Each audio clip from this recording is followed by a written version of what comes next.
Yeah, there we go. Welcome to Dazmaul Wargaming again. I am joined by tournament attendee, Mr. James Lake. Thank you for joining me on stream. Thank you for having me. Yeah, no worries. So, James, you are part of the Milton Keynes Outriders, That's right? it, yeah. So that's based at, was it Wall of... Yeah, Wargames Workshop, Workshop. in the Kingston Centre, Yeah, that's it. Yeah. So definitely go and check out all of that. You're Please. on Facebook and things like that. Yeah, that's so it. We run events for Yeah. just single day events for just about any game system you I can keep think of. I keep meaning to. We'll drag you along. We will. We'll grind you down. It's time, but I think after this event, a lot of the effort goes into running this, and then I only do mine once a year, so I'm like lazy. That's you guys.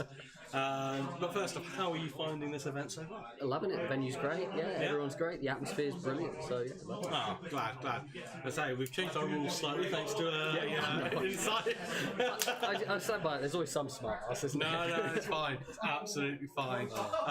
So yeah, James, you are running a Soulblight Grave Lords. Yeah, I'm that crazy person picking the army at the bottom of the table. The man with all the zombies. That's it. Yeah, 100. Only 100. I mean, only 120. Only 120. It's actually it's not so bad. Could be worse. Yeah. But yes. So you've just finished your game. You were on table 4. Yeah. So you're in the war room. You faced ogres. Yeah. How was that game? Brilliant, to be fair. A very, very good opponent. Just, he's up for a good laugh and very, New player as well. I think. Yeah, which is nice. He's not particularly experienced with Soulblight, unfortunately, which is what bit him basically. Unfortunately, it's always the way you play. Yeah. You play something you're not used to. We're both I've got more board presence, more control. We're both counter-attack armies. Yeah. He committed first. I counter-attacked, and I hit. It like the punch landed exactly where I needed to. So it was Everything falls into place, I guess. Yeah, and because I'm a one-drop, because I control the turn order. I double-turned him going into turn 3, and that was... Yeah, so if you can kind of go in and control the flow of the game from the get-go, and I find that the ogres are doing really well at the minute, but I think as soon as they fall on a back foot, it's hard to claw back. They've definitely got the damage potential to deal with me, and he went for it, and he deleted a unit of zombies just outright with his big block of 12. Absolutely just gone. He was unlucky in the first turn. He just failed a couple of long charges, unfortunately. But yeah, the book's got good potential, but it's not got quite as many tricks potentially as some of the other armies. Right. You see a lot of them doing mortal wounds when they charge. Yeah. We've got another one, like the guy playing behind me had Kragnos with it. So you get 3d6 charge. Yeah. So you do all the mortals on the charges, but when you're doing mortals on zombies, it's somewhat irrelevant. Yeah. I mean, they're kind of doing their job, aren't they? That's it, exactly. So, did you give away many kill points? 590, which is surprisingly low for me. It is, yeah. But like I say, the failed charges in the first turn, he didn't do anything to me in his first turn. I hit him and did a lot of damage in mine when I counter-attacked. But I had reset my screens up. He hit me again, and like I say, he just wiped 40 zombies in the centre.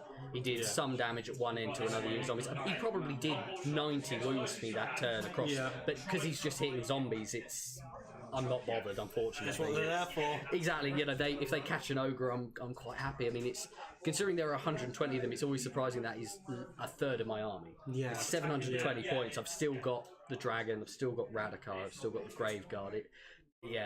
He was. I mean, quite rightly. Everyone hates the corpse cart. 9-inch roll -1 to wound. It's the first thing anyone shooting kills, and he perfect choice. He just annihilated it. Because that's just a nuisance for the combat armies. But I mean, there is a point as well. Like how much points do you invest in your zombies? Because you can go with the carts, and then you can take Gorslav, which is a good choice. That's it. Which you haven't taken, but I think that comes down to again like.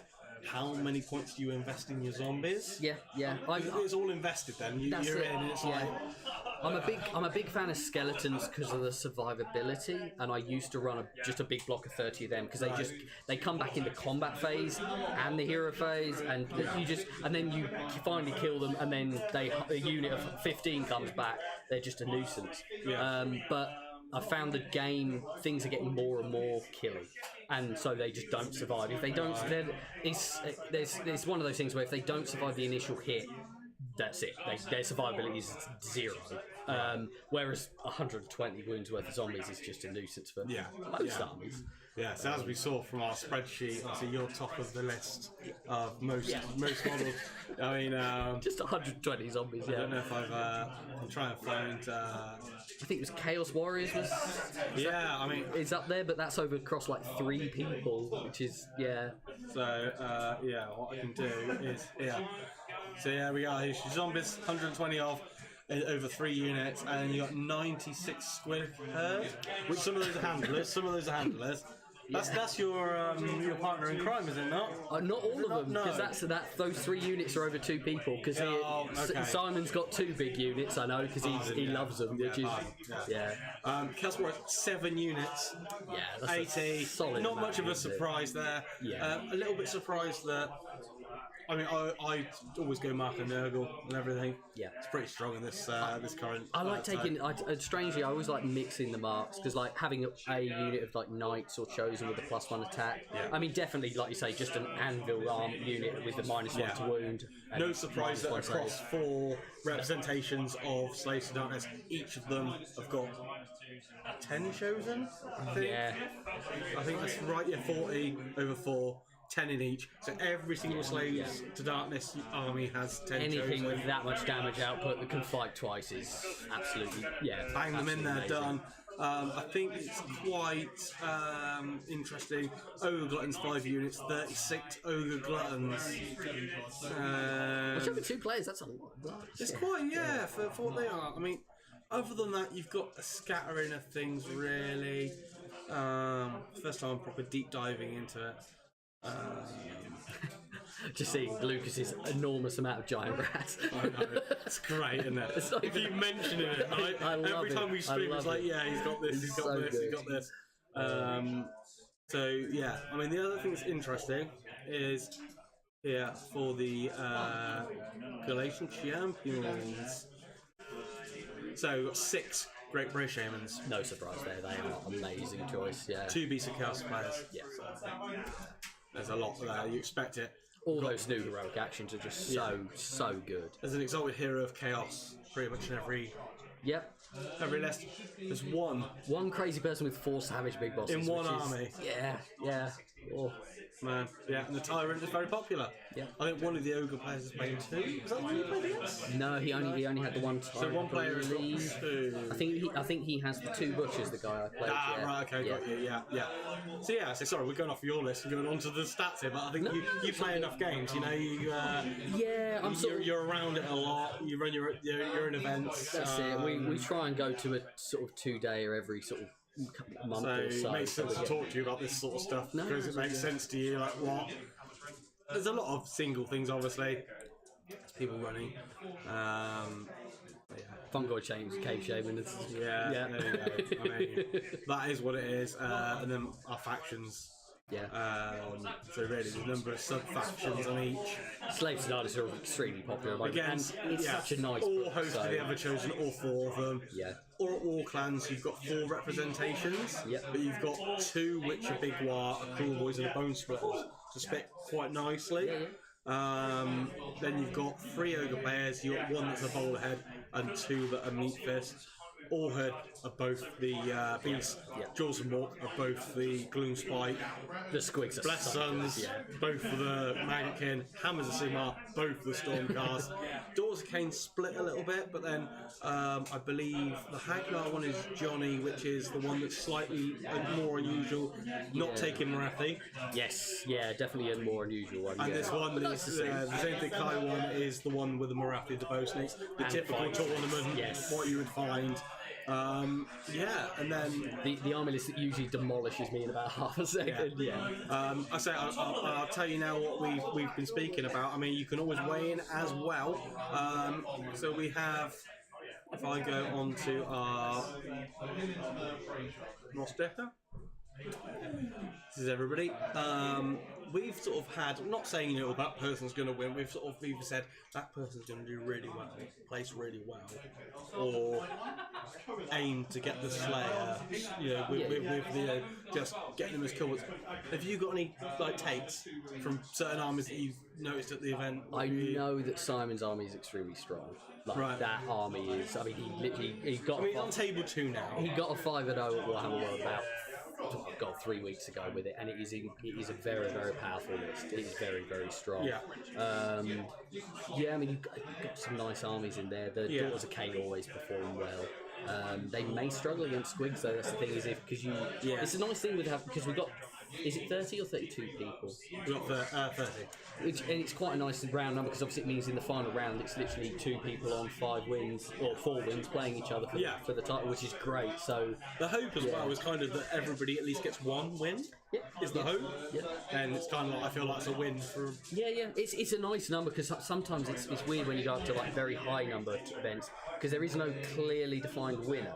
You get 2 or 3 people on 5 wins, isn't it? Yeah. And then you're you're nitpicking secondaries, and it's a bit Well, we had Declan on earlier, who was the winner of last year's event, given his take, and he said Daughters of Cain, one of his hot takes for this one. For sure. I think that Flesh Eater Courts could do really well. The 2 Terrorgeist is very potent.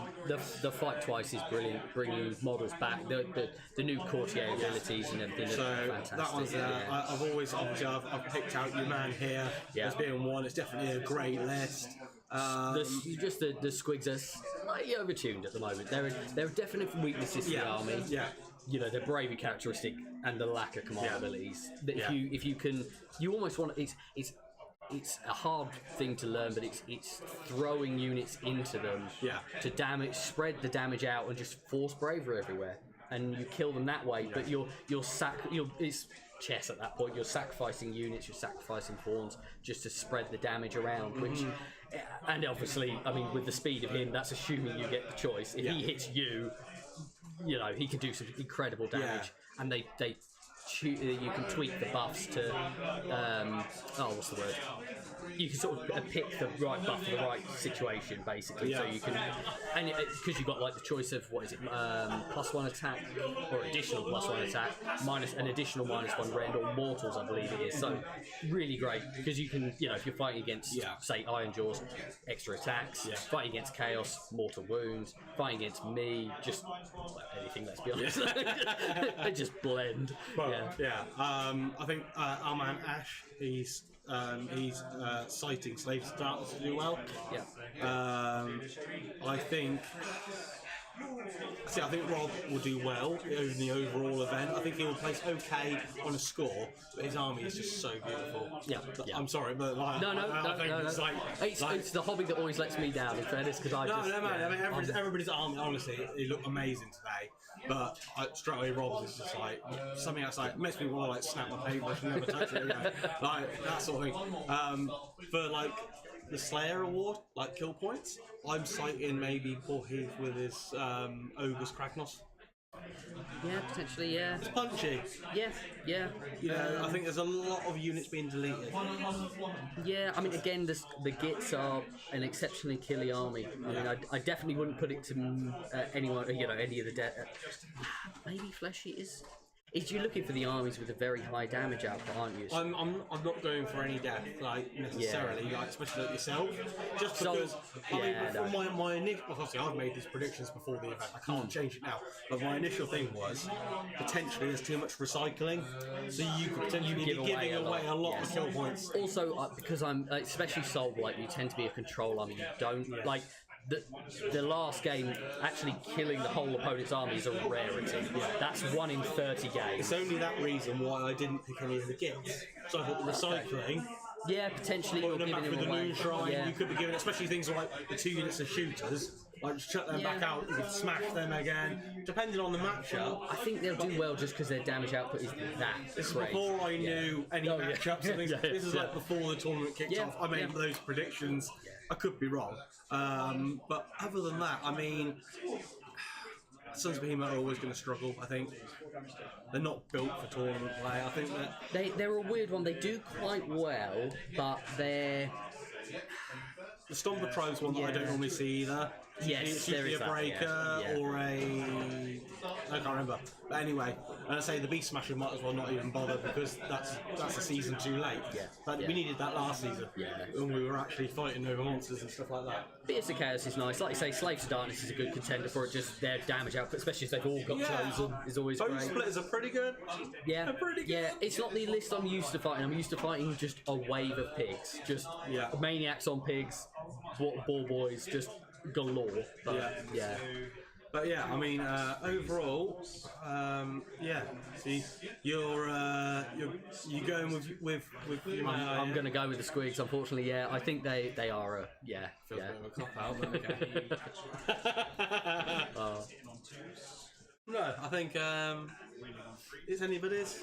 I think at this point, like I say, it's quite an even spread, and as you said, it's matchup dependent. It does depend what you play into. Yeah. I mean, it's that ironic thing. Like a lot of people, obviously the kits are overtuned for a lot of people to play into. There are really hard counters. Bone Splitters. We have a Bone Splitter player here today, but no catapults. No. If you have 2 catapults, kits die. Because you have once per game ability, you roll a dice per model in a unit you target. Yeah. Any roll that's equal to or above their bravery, a model dies. Right. Not even wounds, just dies. So you use that on 36 Squig Herd, on average you kill 24 of them, because they're bravery 3. Yeah. So you roll 36 dice, any 3 is a dead Squig, and then bravery will finish off the rest. Yeah. And so you get very hard counters, but I don't think we've got any of them today. No. Yeah. We did speak briefly earlier about the Galatian Champions. Also, we're in that season. I was wondering before the event, are people going to play into this? Are they just going to play like they normally would? And if they've got them. What's the take?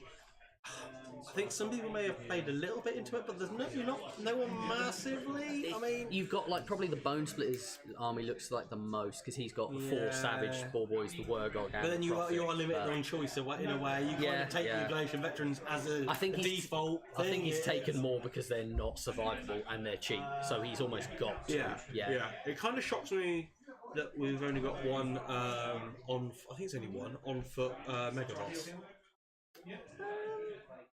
No, honestly, they're quite solid. I know as a Galatian champion. Yeah, I know you can like the Wargog because of his death stare. Is always a good choice. So we've got the 2 big war players. Yeah. So I'm surprised there's not one using them to a bit more of potential.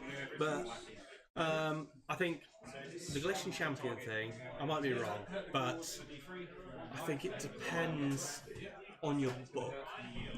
Because I think if you've got a book where your battle tactics are good, there's no real reason to play into it. But if you've got a book which the battle tactics in it are rubbish and you've got to rely on the General's Handbook, half of your battle tactics in there are Galatian Champion. 100%. So therefore you want to play into it. But other than that, I wouldn't necessarily play. It tends to be the thing, unfortunately, like the easier battle tactic books and the grand strategies, they do help. They really do help the books, and as you say, if you don't need to go for United Offensive or Cunning Maneuver, and I mean Cunning Maneuver, you only need one of them. Yeah. So it makes it quite an easy one to go for, even if you only got 1 or 2. I mean, it also comes down to drops. I mean, the whole thing with my army is literally forcing it. A book that really, like, I'm very reinforcement hungry, and I've just forced the book into a 1-drop. Like, it's why I take the zombie dragon. Like, no one in their right mind takes a zombie dragon. I think it was an odd choice. It's like you show that list to any competitive player and they look at you as if you've gone mad. But it works because I have a control army and I'm also controlling the tempo of the game. Yeah, that's what your army revolves around. That's it. And so I've got 2 Galatian champions in there because it's all I can get away with. Yeah. But that's sort of like, I would certainly say that's the minimum I would ever consider taking is 2. Definitely. Because I mean, I've got strangely, like, Soul Blight battle tactics in the book aren't bad. You've got, there's always a strange one which is like one of my summonable units get it killed. So as long as it's got to be 3 inches away from the enemy at the start of the turn, and I've got to get it killed by the end of the turn. So it can be awkward because all of my guys have got such high wound counts, but I mean something like the Ogres, you can put 40 zombies into 12 guns and be pretty sure they're going to be dead. You don't have to worry about it at that point. It's Yeah.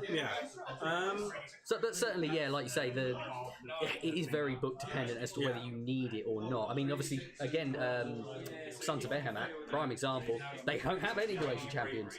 They don't have great battle tactics, but they've probably got enough to make it work. They just have, there's certain matchups. I mean, again, I'm probably reiterating what I've said on previous streams today, when the Suns were over here facing the same army. They played the army you've just played. Oh, fair play. They lost quite badly over, turned to wiped out. And my comment was, being someone that plays a 100% troll army, Love it. they smash, they hit hard, it's great. Until you play someone that does the same trick but better than you. Yes, yeah, fair point. Yeah. So, same with Sons of Behemoth, they are smashy. Yeah. Like, you know, elves, even zombies and chaff, they will wade through. Yeah. But then you go against another army like ogres that have the same thing. They do the same Mortal thing but output on the better. charge, high damage. All of a sudden, you are the squishy one. Yes, all of a sudden, and I've had that with trolls against ogres. Any of the armies that can move quick enough and kill a gargant a turn. Yeah. Because Yeah, ogres are pretty much on par like with the trolls, like sort of thing in the way that they work. But one, your ogres have always got champions, trolls don't. Yes. The ogres have got impact hits, trolls don't. Yes.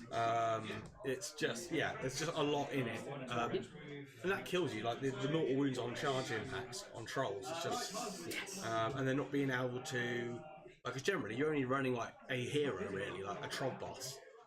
Or unless I take someone like Scragrock, sometimes he does appear. I do love the ability to give the Trog boss the ability to do 2 commands a turn. It's like a That's little, better little now. more Better crusher. now. The thing is, you've still got the same aura. Yes. And you've got no champions in your units. Battle shock's a big thing.